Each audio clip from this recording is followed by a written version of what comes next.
주셔서 손장훈 장로님 나오셔서 기대해 주시겠습니다.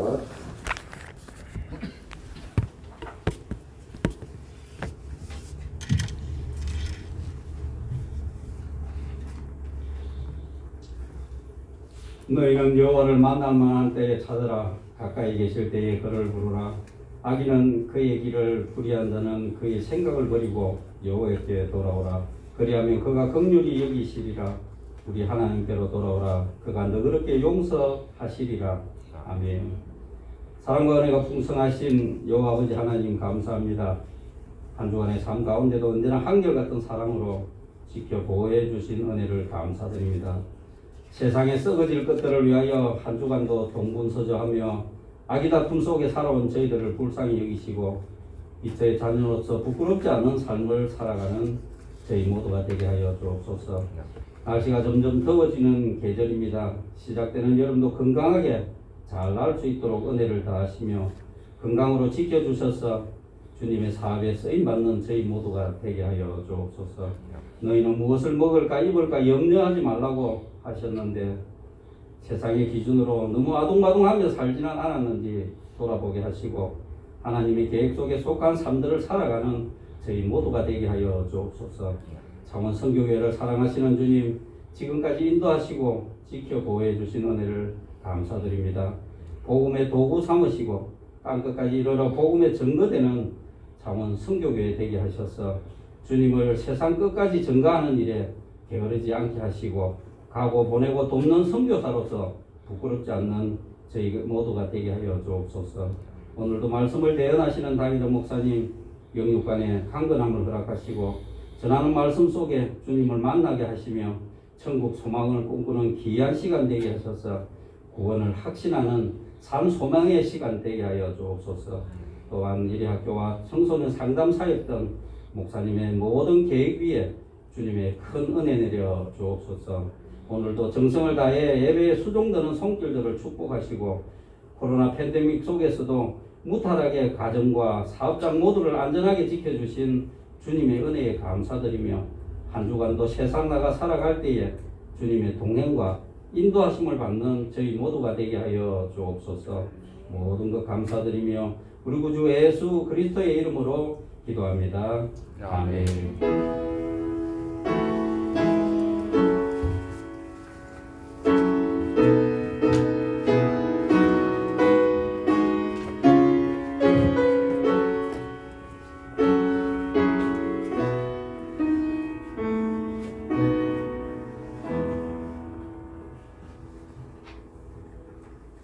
오늘 성경 말씀을 찾도록 하겠습니다. 구약 예레미야서 1장입니다.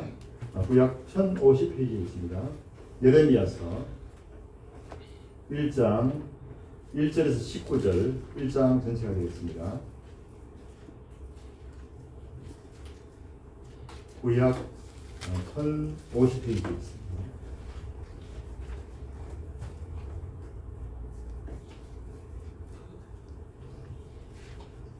교독하도록 하겠습니다. 제가 1절 읽도록 하겠습니다. 베냐민 땅 아나도스의 제사장들 중 hil기야의 아들 예레미야의 말이냐.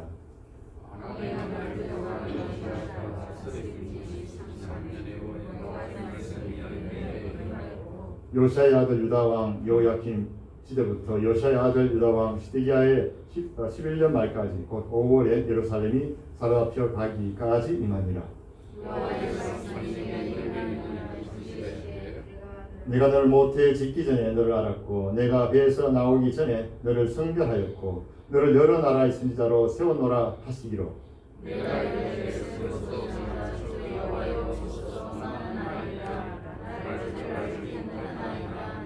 여호와께서 내게 이르시되 너는 아이라 말하지 말고 내가 너를 누구에게 보내든지 너는 가며 내가 내게 무엇을 명령하든지 너는 말할지니라.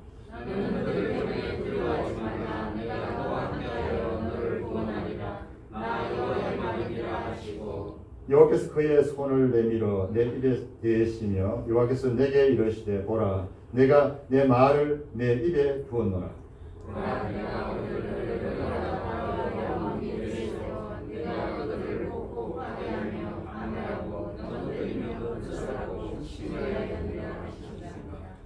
여호와의 말씀이 또 내게 임하니라. 이르시되 예레미야야 내가 무엇을 보느냐 하시매 내가 대답하되 내가 살구나무 가지를 보나이다.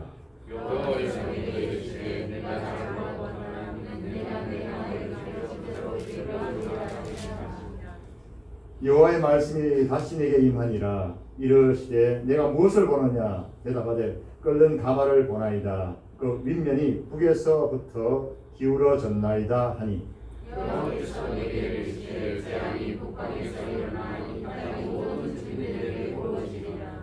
내가 북방 왕국들의 모든 족속들을 부를 것인즉 그들이 와서 예루살렘 성문을 기에 각기 자리를 정하고 그 사방 모든 성벽과 유다 모든 성읍들을 치리라. 여호와의 말이니라.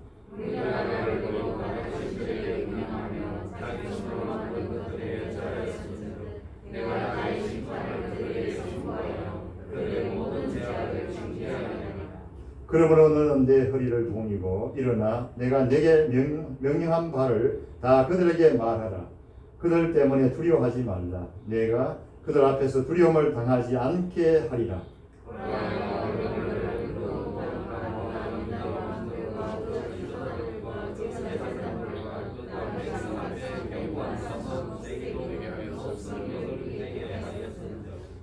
구절 같이 읽겠습니다. 그들이 너를 치나 너를 이기지 못하리니 이는 내가 너와 함께하여 너를 구할 것이니라. 여호와의 말이니라. 아멘. 같이 우리 주반에 있는 찬양 나의 힘이 되신 여호와여 같이 찬양 올려드리겠습니다.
주는 나의 사랑이시며 나의 의지이시라. 주는 나를 이끄시며 주의 길 인도하시며 나의 생의 목자 되시니 내가 따르리라. 나의 하나님 나의 하나님 생명의 멸류관으로 내게 지으소서.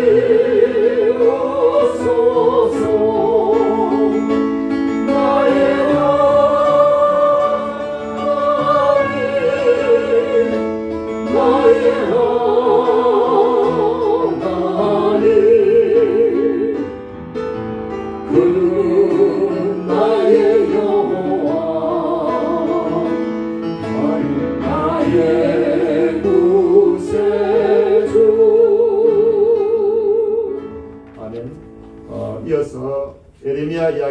제목으로 담임 목사님 나오셔서 말씀 전해 주시겠습니다. 은혜 시간 되시기 바랍니다.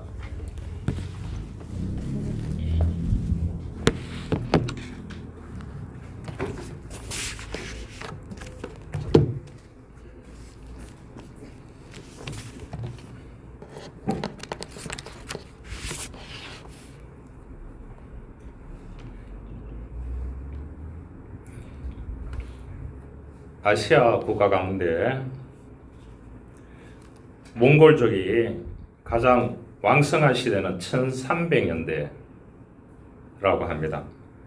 그래서 이 몽골족이 1300년대에 조선 땅도 점령하고 유럽 땅까지 점령하고 중국의 원나라까지 세웠습니다. 참 대단한 민족이었습니다. 근데 중국에 세웠던 원나라도 100년 정도밖에 유지하지 못했습니다. 지금은 제가 보기에는 몽골은 좀 힘이 없는 것 같습니다. 그래서 사람들이 묻습니다. 왜 그럴까?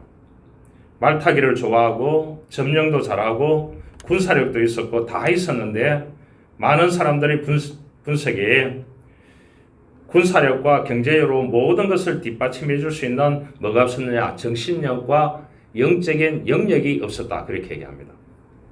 만약에 이러한 부분이 있었다면 오늘 몽골이 다 이 동남아권 유럽까지도 점령했다고 그렇게 보는 것입니다. 우리가 살아가는 대한민국도 IT나 경제나 산업이나 교육 모든 분야에서 빨리 발전했습니다. 그래서 대통령이 G7에 참석하고 있습니다. 대단한 나라가 되었습니다. 그래서 세계가 존경하고 그렇게 이제 위대한 나라라고 대한민국을 세워주고 있습니다. 아무리 커도 한 나라가 역사 속에서 지속되려고 하면은 물질 문명만 가지고 되지 않는 겁니다. 제가 중국에 많은 강의를 가고 했지만은 난 이 중국이 아무리 경제력이 뛰어나더라도 한국을 따라올 수 없는 것은 뭐냐 하면은 정신력과 영역입니다. 그것을 보면서 아, 중국은 아직 멀었구나 이렇게 생각할 때가 한두 번이 아니었습니다. 모든 것에 정신 문명이 같이 가야 하고 그 위에 영적인 문명이 같이 따라가야 되는 것입니다. 우리가 기왕 예수 믿고 믿음으로 살아가는데 우리가 예수님의 문명을 넓게 잡아서 예수 문명을 가지고 우리가 살아가는 그리스도인이 되어져야 하는 것입니다. 독일 교회는 독일 교회 찬송가가 있습니다. 우리하고는 완전히 많이 다르죠. 독일 교회 찬송을 대부분 차지하고 있는 것이 바흐라고 하는 음악가입니다. 이 바흐라고 하는 음악가가 지었는 찬송을 제일 많이 부르는 나라가 독일 교회입니다. 왜 그러냐? 바흐가 곡을 작곡하면서 모든 곡 뒤에는 뭐라고 적었느냐? 솔리 데오 글로리아라고 그렇게 독일 말로 적었습니다. 하나님께만 영광이. 그래서 찬송가 곡을 다 짓고 난 뒤에 거기에다가 뭐라고 했냐 하면은 하나님께만 영광이 이 문구를 딱 집어넣었어요. 그래서 독일 교회에서 많은 대부분의 찬송이 속하는 것이 이 바흐의 곡이 많습니다. 그래서 바흐를 뭐라고 하냐? 종교 음악의 아버지라고 이렇게 얘기합니다. 그래서 이분은 인생의 모든 것은 하나님께 영광이 돌아가야 된다. 그래서 모든 찬송가의 가사 가운데 마지막 후렴 부분에는 하나님께 영광이라고 그렇게 하고 또 그 밑에다가 하나님께 영광이라고 적어 놓았다고 합니다. 그런데 바흐가 죽고 난 뒤에 100년 후에 태어난 유명한 음악가 아시죠? 베토벤입니다. 이 사람은 자라면서 바흐와는 달리 동시대 사람 가운데 유명한 사람들이 너무 많았습니다. 괴테도 있었고요. 시인 가운데 유명한 슐러라고 하는 사람도 있었고 이 사람들과 함께 교류하면서 살았습니다. 왜냐? 르네상스가 들어왔기 때문에. 그래서 인간 찾기 운동이 벌어지고 있는 시대였습니다. 불란스 혁명도 이때 일어났습니다.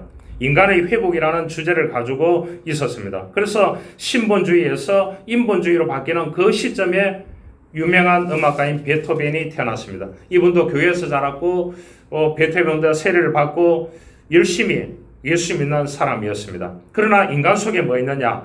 괴테, 슐러, 프랑스 혁명, 인간 찾기 운동, 거기에 인본주의가 있었습니다. 그래서 인간 속에 인간 해방, 인간 찾기. 그래서 베토벤의 음악은 주로 보면은 인간에 대한 정열, 갈등, 해방 욕구, 행복 욕구, 인간 찾자. 그래서 인간의 진면목을 찾고 있는 것이 어떻게 보면은 이 베토벤의 음악입니다. 그래서 이 독일 사람들이 위대하기는 베토벤이 위대하지만은 베토벤의 곡은 거의 다 그 독일 찬송가에 들어가지를 못했습니다. 왜냐?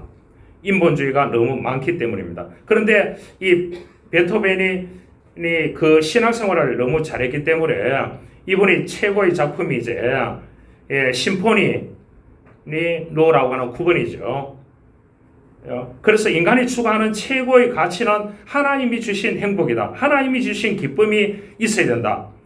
인간을 노래하면서도 그 하나님을 노래했던 사람 가운데 한 사람이 또 베토벤입니다. 그런데 독일 사람들은 베토벤은 인간을 너무 노래했고 그래서 찬송가에는 별로 안 쓰였고 그래서 교회에 오면은 노래를 뭘 부르냐? 바하의 노래를 부르고 바깥에 나가면은 세상에 가면은 누구의 노래를 부르냐? 베토벤의 노래를 부른다고 합니다. 뭐 한국 사람들은 이 두 개를 다 좋아하는 것 같아요. 인간을 노래하고 슬픔도 노래하고 아픔도 노래하고 서로 위로하고 울고 웃고 사람이 가진 모든 것은 어떻게 보면은 좀 최소화하고 우리를 도우시는 하나님을 찬양하는 바하의 노래를 더 극대화해서 하나님의 영광을 위해서 그렇게 살아가는 그리스도인이 되어져야 하는 것입니다. 그래서 요즘 기독교를 풍자해서 두 개의 연유가 있습니다. 그 하나는 교회에 안 나가는 신자를 두 종류로 얘기합니다. 가난 성도라고. 가난 성도가 먼저 납니까? 안 나가 이런 뜻입니다. 이게 안 나가 이런 뜻이 가난 성도라고 합니다. 그렇게 하고 또 하나는 뭐냐? 노마드 신자라고 합니다. 노마드. 들어보셨어요? 노마드라는 말은 그런 그 유목민, 유랑자라는 뜻을 가지고 있습니다. 그래서 노마드 신자가 많지요. 교회를 유랑하는 이들, 교회를 정해서 다니지만 등록하지 않는 사람, 예배만 드리고 교제하지 않는 사람, 가끔은 교회 근처에서 카페에서 실시간 중계되는 설교를 듣는 신자, 이런 신자들을 뭐라고 하냐? 노마드 신자라고 합니다. 그래서 한국에 가난 성도, 그 다음에 노마드 신자가 너무나 많은 시대 속에서 살아갑니다. 어떤 사람이 길을 가다가 10,000원짜리 하나를 주었습니다. 그는 너무나 기뻤습니다. 그 다음부터는 어떻게 되겠습니까? 계속 땅만 보고 다니는 거예요. 여러분, 땅만 보고 다녀가지고 30년 동안 주웠는 게 동전 몇 개, 단추 몇 개, 값싼 액세서리 몇 개 뿐이었다고 합니다. 왜냐? 우리는 어떻게 보면은 한 계기를 통해서 너무 좁게 보는 그러한 삶을 살아갈 때가 많이 있는 것입니다. 너무 집착했어요. 그런데 새의 눈을 가진 사람은 좀 더 넓게, 높게 볼 수 있는 것입니다. 그러나 벌레의 눈을 가진 사람은 폭이 계속 좁아질 수밖에 없는 것입니다. 하나님은 우리들에게 하나님의 영광을 위해서 살기 위해서 믿음의 눈을 가지고 넓게 보고 높게 보고 깊게 보는 은혜를 우리들에게 주셨습니다. 그래서 예레미야를 비롯해서 신학에 나오는 많은 이유인들이 있습니다. 오늘 이제 예레미야서인데요. 예레미야는 제사장의 아들입니다. 여러분, 제사장의 끝발이요 어느 정도 되느냐? 지금 이란이라고 보면 됩니다. 이란은 뭐냐 하면은 이슬람 문화권에서 군사력이라든지 모든 것을 행정력을 빼고 쥐고 있는 사람이 호메이니라고 하는 그 사람이죠. 성경으로 따지면은 제사장입니다. 그렇죠? 무슬림의 제사장이죠. 그 사람이 통치하잖아요. 그러니까 구약 시대에 보면은 이 제사장은 모든 무소불위의 권력을 보통 권력이 아닙니다. 이 일반 사람이 성소에 들어가서 거기 가서 예배하고 제사하지 못했습니다. 제사장을 통해서만 했습니다. 제사장이 지성소에 들어가는 날이 1년에 7월 14일이었습니다. 그러니까 어떻게 됐습니까? 제사장의 무소불위의 권력은 한 군데 다 집중되어 있었습니다. 하나님께서 어떻게 보면 그래서 왕이 되더라도 이 제사장의 기름을 부음을 받아야 되나? 그런데 예레미야는 이 제사장의 아들로 태어났습니다. 대단하지 않습니까? 그런데 이 신앙의 위인들을 보면은 무엇이 독특하냐 하면은 자인식에 대한 변화가 굉장히 있었습니다. 오늘 본문에 보니까 하나님께서 예레미야를 부르십니다. 4절에서 보면은 내가 너를 복중에 짓기 전에 너를 구별하였고 그렇게 하겠습니다. 여러분, 그래서 예정론을 여기에서 말하는 겁니다. 그 신학자였던 존 칼빈이 하나님께서 택한 사람은 미리 창세전에 택했다는 겁니다. 택해서 이 사람을 어떤 경우에도 하나님께서 교회를 불러내게 한다는 거죠.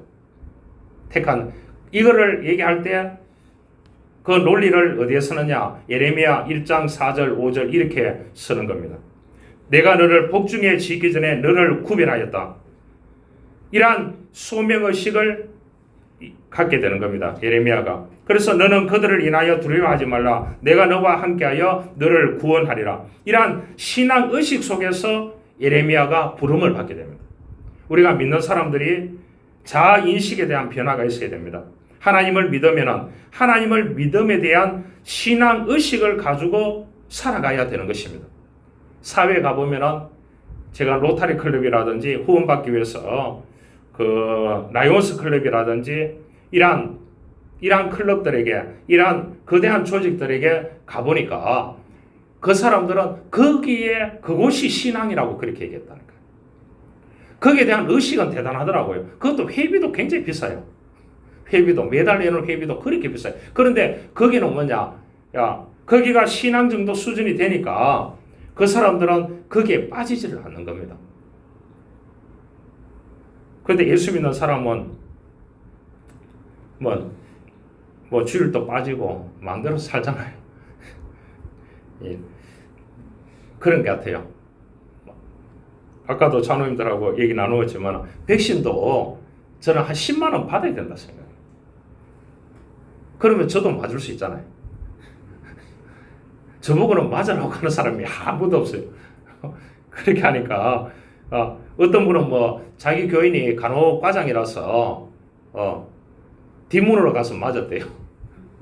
그렇게 얘기하는데 내보고 전화가 왔어요. 뭐 백신 맞고 몸이 안 좋다면서요. 아니 직접 전화가 왔다니까요. 그래서 이제 저보고 위로하러 온다고 어제 오기는 왔어요. 그런데 백신은 맞았지 않았다고 그건 누구한테 들었느냐고 그렇게 얘기했습니다. 여러분, 우리가 다른 곳에는 다 의식을 가지고 있어요. 학업을 하는 사람은 학업에 대한 의식, 또한 자기가 일구는 직업에 대한 의식, 또한 무엇을 가게를 해서 나누어 이렇게 이제 소득을 얻어야 되는 그런 의식이 있습니다. 그런데 신앙인 만큼은 이런 의식에 대한 것이 너무나 부족하다. 저는 그렇게 생각해요. 그래 예레미야도 그렇게 살았는데 하나님의 부름을 받고 난 뒤에 신앙의식에 대한 사명을 가지게 됩니다. 그래서 자아인식에 대한 변화는 첫 번째는 뭐냐? 신앙의식을 가지는 것이고요. 두 번째는 소명의식이 분명해야 됩니다. 소명의식은 하나님께서 나를 태어나기 전부터 선별했고 이 일을 맡기시기 위해서 하나님께서 불러냈다는 것입니다. 그래서 영적으로 다시 태어났다는 거죠. 구원적인 소명이 있는 것입니다. 우리가 구원받은 사람으로서 육적인 사람으로서의 소명이 있고 영적인 사람은 구원받은 사람으로서 영적인 일을 위해서 또 다른 소명감을 가지고 살아가야 되는 것입니다. 왜냐? 우리는 이 땅의 시민이고 하늘나라의 시민이기 때문에 하늘나라의 시민을 위해서 우리 또한 하나님의 영광을 위해서 살아야 되는 부분도 우리에게 너무나 많이 있습니다. 그런데 이거는 보이지 않기 때문에 의무가 아니기 때문에 그렇습니다.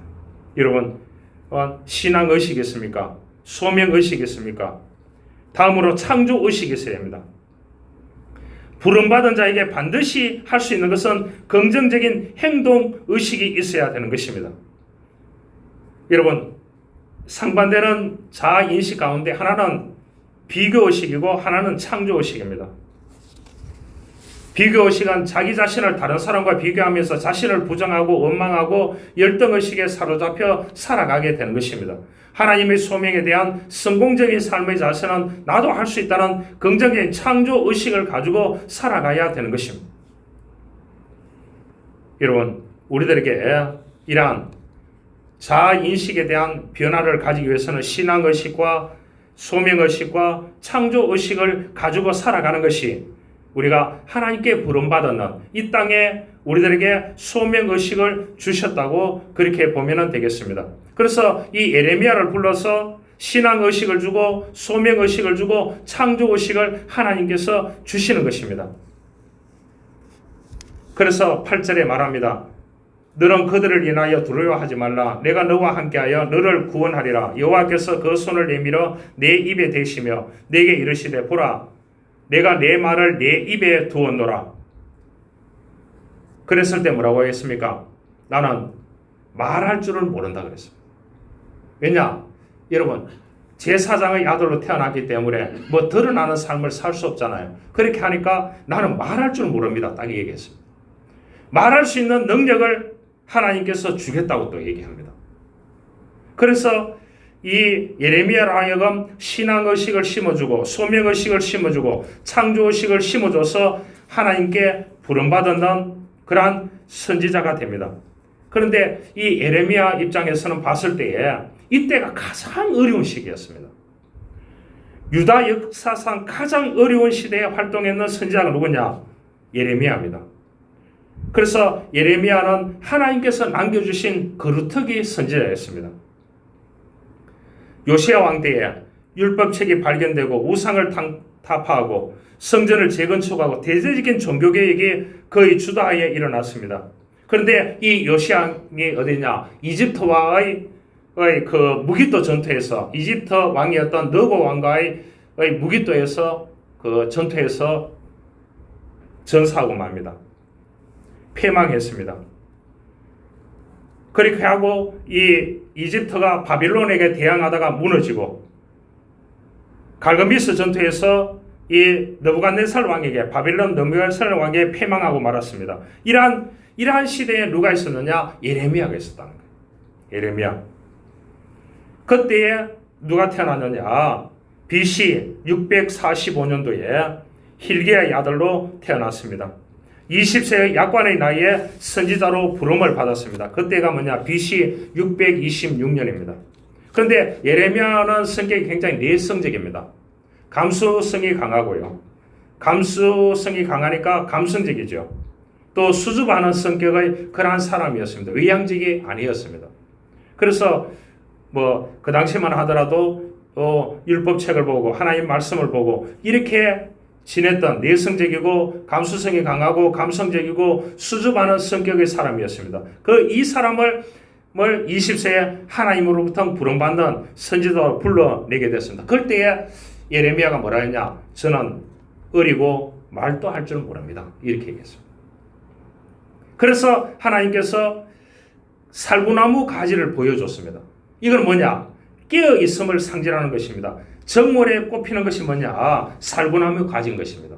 그래서 깨어있음을 상징하는 것을 보여줬고요. 끓는 가마는 뭐냐? 북의 바벨론 침공을 의미해주는 그런 환상을 봐서 유대의 장래의 될 일을 보여주게 되는 것입니다. 그래서 하나님의 신비한 체험을 줬는데 그 신비한 체험은 뭐냐? 이 나라가 무너진다는 겁니다.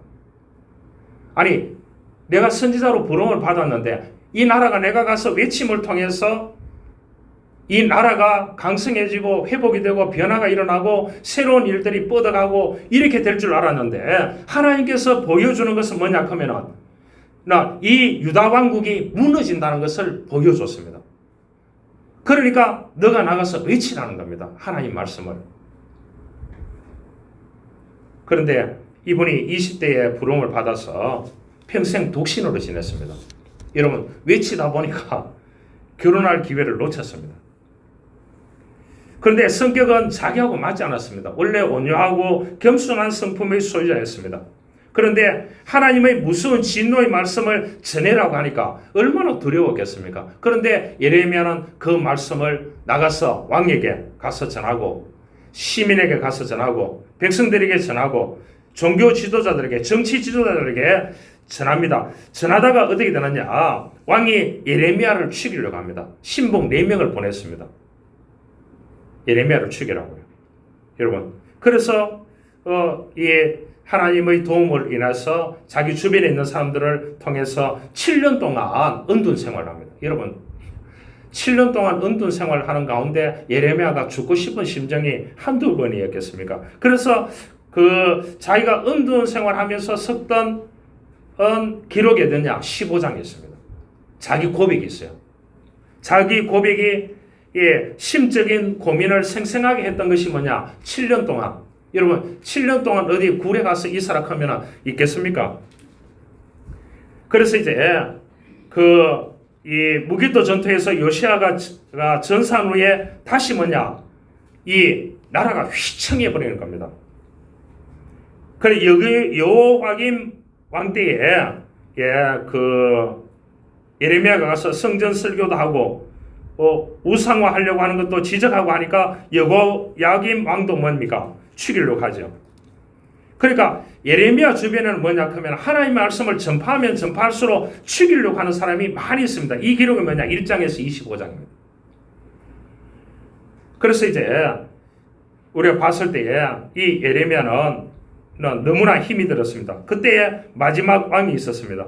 시드기야가 있었는데 시드기야 두 눈이 뽑힌 채 비참하게 이렇게 포로로 잡혀가게 됩니다. 그 중에 예레미야도 포로로 잡혀가게 되거든요. 가다가 라마라고 하는 지역에서 석방되게 됩니다. 그렇게 하고 이제 많은 사람들이 순교하고 이러한 전사하고 이러한 상황이 계속되었습니다. 그런 가운데서도 40년 동안 예레미야는 정열적으로 하나님의 말씀을 선포하게 되는 것입니다. 그 선포했는 내용을 모아가지고 바빌론 포로에 가 있는 사람들이 있거든요. 자기는 이제 중간에 빠져나왔지만은 포로 가 있는 사람들을 위해서 보내는 편지입니다. 이런 희망을 가지시라고. 남은 자를 통해서 70년이 지나면은 당신네들이 그 포로에서 돌아올 것이라고.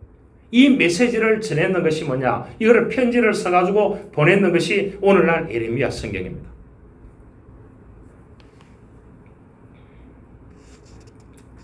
미국 가면은 엔터프라이즈라고 하는 마을이 있는데 거기에 곤충 기념비가 있다고 합니다. 그 곤충 기념비가 세워지게 된 것은 엘라베마는 원래 모카밭이었다고 합니다. 주체가 모카였다고 합니다.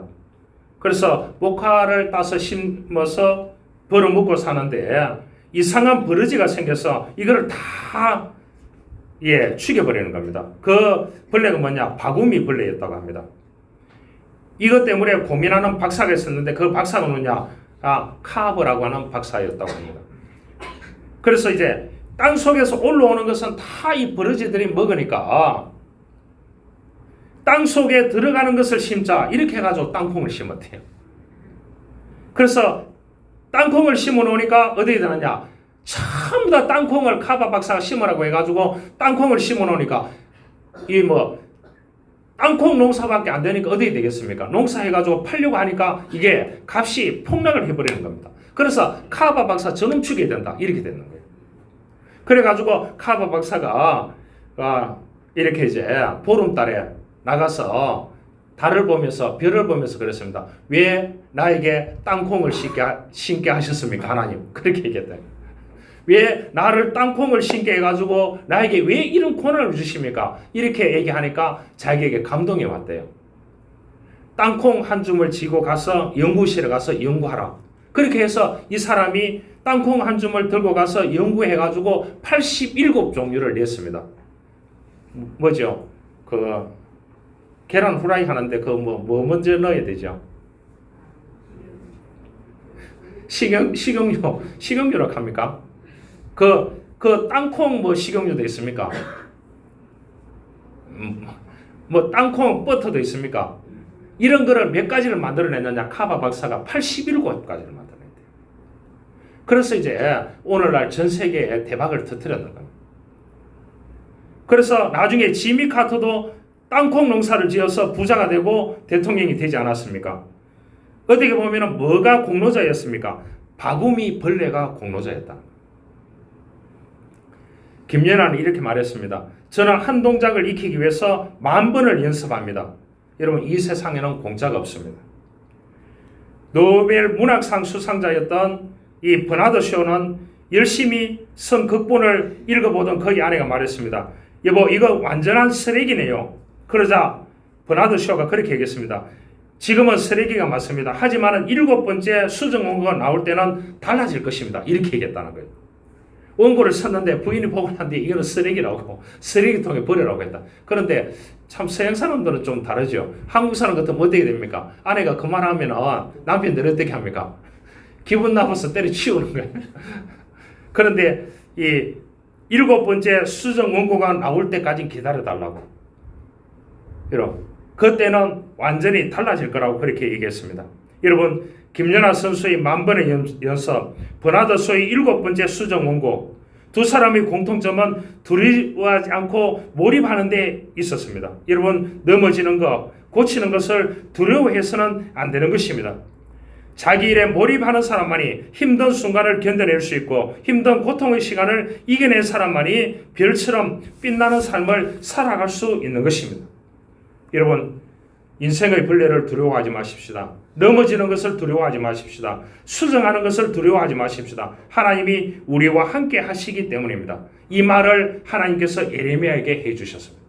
너를 복중에서 선택했고 이제 너를 불러서 말을 할 수 없지만 너에게 환상을 보여줘서 너를 이제 몰고 가시는 분은 여호와 하나님이라고, 여호와 하나님의 말씀을 듣고 그대로 실행하라고 했습니다. 여러분, 세상의 모든 것은 떠나갑니다. 돈이고 명예고 건강이고 조건이고 사람이고, 그러나 어떤 경우에도 하나님은 결코 떠나지 아니하시는 분이라는 사실을 우리는 알아야 되는 것입니다. 우리에게 시험과 고통이 있습니다. 결코 두려워해서는 안 되는 것입니다. 예레미야를 보호하시고 인도하시고 구원하셨던 같이 예레미야는 바빌론 포로 생활하는 동포들에게 이 하나님의 말씀으로 위로하고 그들이 다시 돌아올 것을 보여주는 아름다운 모습이었습니다. 그래서 핵심 구절들을 쭉 한번 보죠. 7장 한번 보겠습니다. 체크해 놓으시면 성경을 읽는데 도움이 될 겁니다. 7장 1절에서 2절 말씀입니다. 같이 읽어보겠습니다. 여호와께로부터 예레미야에게 말씀이 임하니라. 이르시되 너는 여호와의 집 문에 서서 이 말을 선포하여 이르기를 여호와께서 예배하러 이문으로 들어가는 유다 사람들아, 여호와의 말씀을 들으라. 아멘. 철두철미하게 예배하러 들어가는 사람에게 여호와의 말씀을 들으라고 했습니다. 9장 23절 보겠습니다. 9장 23절 24절 보겠습니다. 같이 읽어보겠습니다. 여호와께서 이와 같이 말씀하시되 지혜로운 자는 그의 지혜를 자랑하지 말라. 용사는 그의 용명을 자랑하지 말라. 부자는 그의 부함을 자랑하지 말라. 자랑하는 자는 이것으로 자랑할지니 곧 명철하여 나를 아는 것과 나 여호와는 사랑과 정의와 공의를 땅에 행하는 자인 줄 깨닫는 것이라. 나는 이 일을 기뻐하노라. 여호와의 말씀이라. 여호와 하나님은 철두철미하게 자랑할 것은 명철과 나를 아는 것과 여호와의 사랑과 정의와 공의라고 그렇게 말씀했습니다. 그 다음에 17장 5절에서 8절 17장으로 가보겠습니다.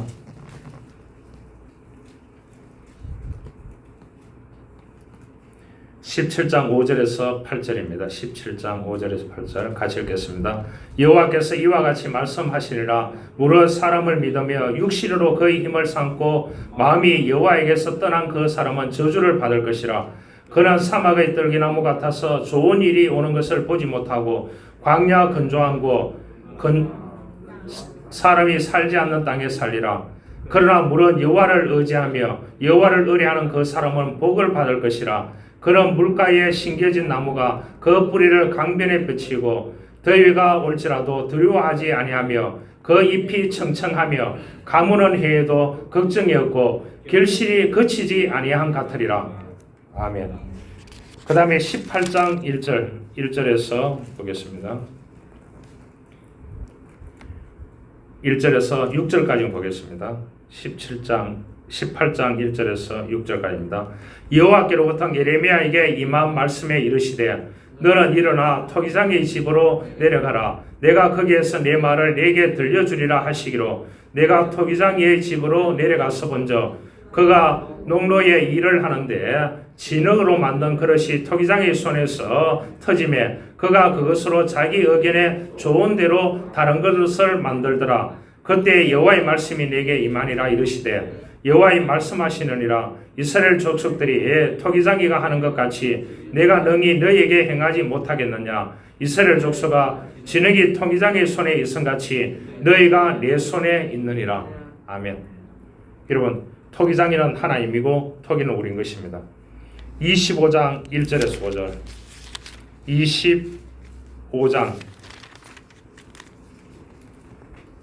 25장 4절 5절 보겠습니다. 25장 4절 5절입니다.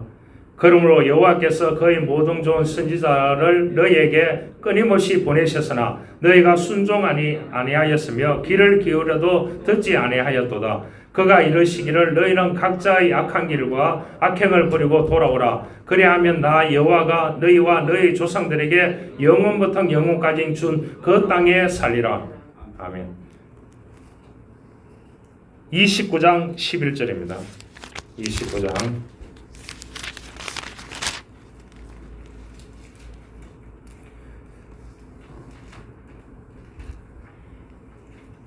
29장 11절 12절이 되겠습니다.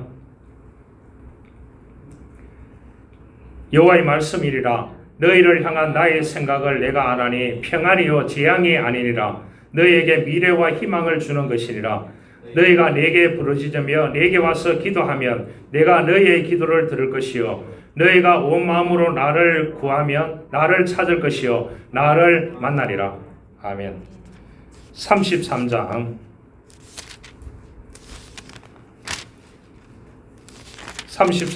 2절 3절만 더 찾아보겠습니다. 33장 2절 3절입니다. 같이 봉독하겠습니다. 이를 행하시는 여호와 그것을 만들어 성취하시는 여호와 그의 이름을 여호와라 하는 이가 이와 같이 이르시도다. 너는 내게 부르짖어라. 내가 내게 응답하겠고 내가 알지 못하는 크고 은밀한 일을 내게 보이리라. 아멘. 하나님께서 예레미야를 통해서 그 백성들에게 계속해서 말씀해주고 있는 것입니다. 어디 보면은 예레미야는 가장 어두운 시기에, 가장 어려운 시기에 예언자로 부름을 받아서 그가 40년 동안 그가 외쳤습니다. 그가 외치면서 한 말의 계획이 뭐냐? 하나님께서 계획한 대로 70년 동안 포로 생활에서 지나면 돌아오게 될 것이다. 그렇기 때문에 일을 성취하고 계획하고 이루시는 분은 여호와 하나님이다. 그 하나님께 그 땅에 있지만은 하나님께 부르짖어라 이 말입니다. 기도하라. 부르짖어라. 그 하나님을 찾아라. 그래서 바벨론 포로의 강가에서 그들이 아침 9시에 12시에 오후 3시에 그들은 기도했습니다. 그 강가에서 하루 종일 피곤한 고된 일을 하면서 그래서 그곳에서도 하나님의 뜻을 위해서 지켜가면서 있었던 그 백성들이 많았다고 합니다. 그래서 그 사람들에게 너희들은 남은 그루터기다. 이 땅에 돌아와서 다시 성을 쌓고 정말로 하나님이 주신 풍성함을 누리면서 살아갈 것이라고 이러한 메시지를 예레미야를 통해서 하나님께서 주셨는 것입니다. 말씀의 결론을 맺어보겠습니다. 그래서 예레미야를 통해서 주시는 말씀은 제가 주보에 내놨습니다. 하나님은 언제나 경험할 수 있고 힘을 주시는 분이시고 인간들 위해 계시는 절대 주권자이시다. 그분은 생수의 근원이시고 그 하나님은 토기장에 어디서 그릇을 만들듯이 우리를 빚어서 만드시는 하나님이시다. 영적인 갈증을 채워주시는 권원이요 또한 만족을 주시는 그러한 분이라고 예레미야를 통해서 주시는 말씀이고요. 그래서 난국에 처할수록 하나님과 사람 앞에 개인의 신앙생활이 얼마나 중요하다는 것을, 하나님께 순종하며 의롭게 살고 하나님을 의지하면서 살아갈 것을 말씀해주고 있는 것입니다. 그래서 29장에도 보면 오직 마음을 다하고 성품을 다하고 간절한 마음으로 하나님을 찾을 때 하나님께서 만나 주신다고 그렇게 말을 했습니다. 예레미야는 이렇게 종말론적으로 외치면서 그는 결혼도 하지 않고 독신으로 살았습니다. 신학자인 라이놀드 리버는 이렇게 기도했습니다. 하나님, 제가 바꿀 수 있는 것은 바꿀 수 있는 용기를 주십시오. 바꿀 수 없는 것은 받아들일 수 있는 평온함을 주십시오. 그리고 바꿀 수 있는 것과 바꿀 수 없는 것을 구별할 수 있는 지혜를 주십시오. 이렇게 기도했다고 합니다. 기가 막힌 기도 아니겠습니까? 우리가 할 수 있는 것이 무엇인지 분별하여서 담대하게 그것에 도전할 것이 무엇인지, 할 수 있는 것과 없는 것을 분별할 때 그 분별을 통해서 좋은 지혜를 가지고 살아갈 수 있다고 보면 되겠습니다. 우리는 아직 가야 될 길이 많이 있습니다. 인생에 가야 될 길들이 많이 있습니다. 오늘 예레미야를 통해서 주시는 말씀을 통해서 우리가 은혜 받기를 원합니다. 너희는 아이라, 그렇게 아이고 말을 할 줄 모르지만 그러나 하나님께서 감당할 수 있는 그에게 신앙의식을 주고 그의 소명의식을 주고 그에게 창조의식을 주셨습니다. 어디 보면은 우리도 연약하고 부족하지만 하나님께서 이 어려운 세상 속에서 하나님을 믿고 하나님을 의지하고 순교적인 삶을 결단하고 살아간다고 하면은 우리에게도 이러한 구원의 의식, 신앙의식을 가지고 소명의식을 가지고 또한 창조의식을 가지고 우리에게 주어진, 하나님께서 하나님의 영광을 위해서 예레미야같이 주어진 삶을 우리가 이 땅에서 아름답게 살아드리는 저와 여러분들이 될 수 있기를 주님으로 축원합니다. 하나님 감사합니다. 예레미야는 그 시대에 하나님께서 그를 불러주셨습니다. 그러나 그는 말도 제대로 하지 못하고 내양지향적이고 용감 있게 나가서 하나님의 말씀을 외칠 수 있는 상황이 아니었습니다. 그러나 하나님께서 너를 복중에서 너를 불렀다고 했습니다. 너를 선택했기에 신앙의식을 가지라고 했습니다. 그에게 소명의식을 가지라고 하나님께서 하나님 말씀을 주셨습니다. 또한 환상을 주셨습니다. 그에게 수많은 비유들을 주셨습니다. 그를 통해서 소명의식을 갖게 하고 또한 나가서 외치며 창조의식을 가지고 그가 적극적으로 행동해서 하나님의 말씀을 선포하는 그러한 하나님의 백성들에게 정말로 이 하나님의 계획대로 하나님의 예언대로 이루어진다는 것을 외쳤습니다. 그대로 이루어졌습니다. 주여, 오늘 우리가 이 땅에 우리들을 두셨습니다. 우리를 교회의 가정의 일터의 삶의 자리에 두셨습니다. 우리에게 주신 소명을 잘 감당해서 그것을 창조의식을 가지고 우리가 행동으로 끌어내어서 승리하는 인생을 살아갈 수 있도록 우리 모두를 축복하여 주옵소서. 구주 예수 그리스도의 이름으로 기도하옵나이다. 아멘.